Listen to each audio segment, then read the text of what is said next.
Hi everybody! Today we're going to talk about illness anxiety disorder, or what you might know as being called hypochondria.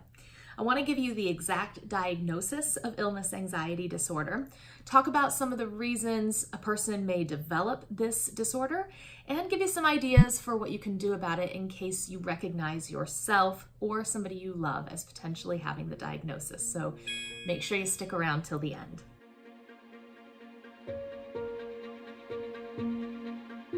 The term illness anxiety disorder means pretty much exactly what it sounds like. It's anxiety about having or acquiring a serious illness.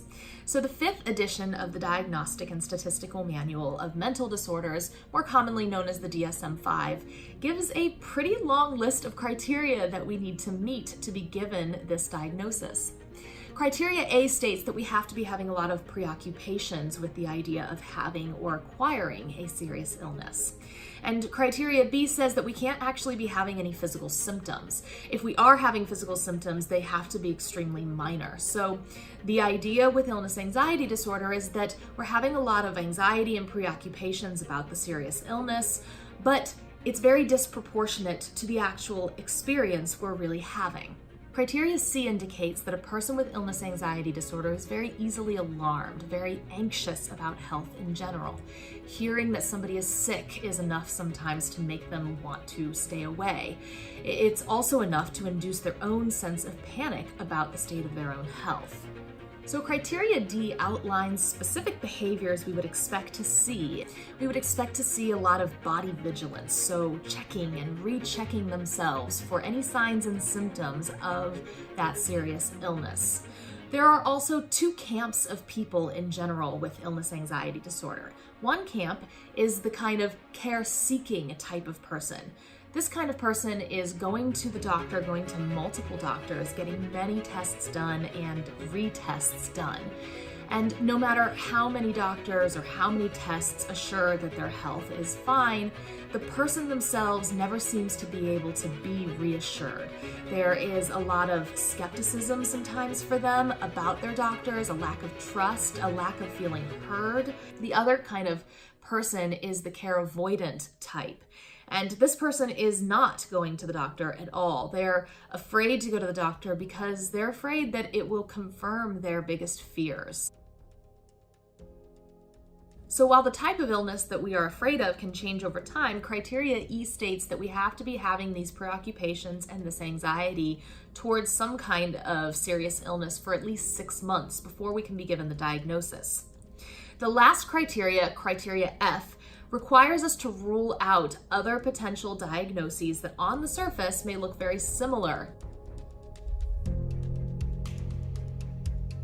So a precipitating event like a major life stressor, or maybe in childhood we had a very serious illness which can predispose us to the disorder as an adult.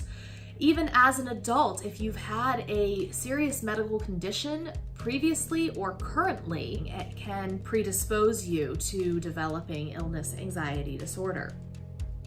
Mental health conditions like anxiety, depression, obsessive compulsive disorder, as well as childhood abuse, physical, emotional, or sexual, and neglect, all of those cases make you more susceptible to illness anxiety disorder.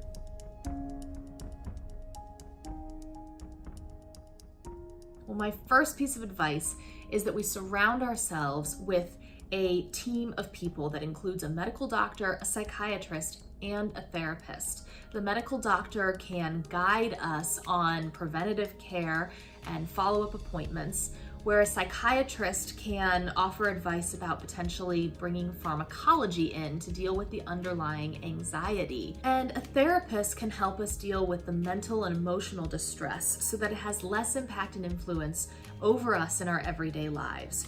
So evidence-based approaches that have been shown to be very helpful with illness anxiety disorder include things like cognitive behavioral therapy, specifically cognitive restructuring, so learning how to catch catastrophic thinking, stopping ourselves, coming back, redirecting that thought process. solution-focused therapy, looking at times in our life when we weren't particularly distressed and worried about these serious illnesses, setting specific tasks and things that we can do to take our anxiety from a 7 out of 10, for example, to maybe a 5 out of 10. Gestalt therapy has also been shown to be really helpful because we can look at the thought preoccupations and anxieties and directly ask the question, what are you here to teach me? What am I supposed to be learning and getting from this? How can this help me in my life? If we have a history of past trauma, EMDR can be really, really helpful. Also looking at symptom substitution, considering if these anxieties we are experiencing is our mind's way of distracting us from the trauma we have not yet dealt with. And finally, a therapist can help us explore existential fears like the fear of death that could be holding us back from fully living and potentially underlying the illness anxiety disorder. If you liked this video, please like it if you liked it, and hit that subscribe button if you want to see more videos from me in the future. Also, leave your comments in the comments below. I would love to hear your personal story, especially if you or somebody you know has dealt with illness anxiety disorder. Thanks for joining me and for sticking it out to the end. See you soon.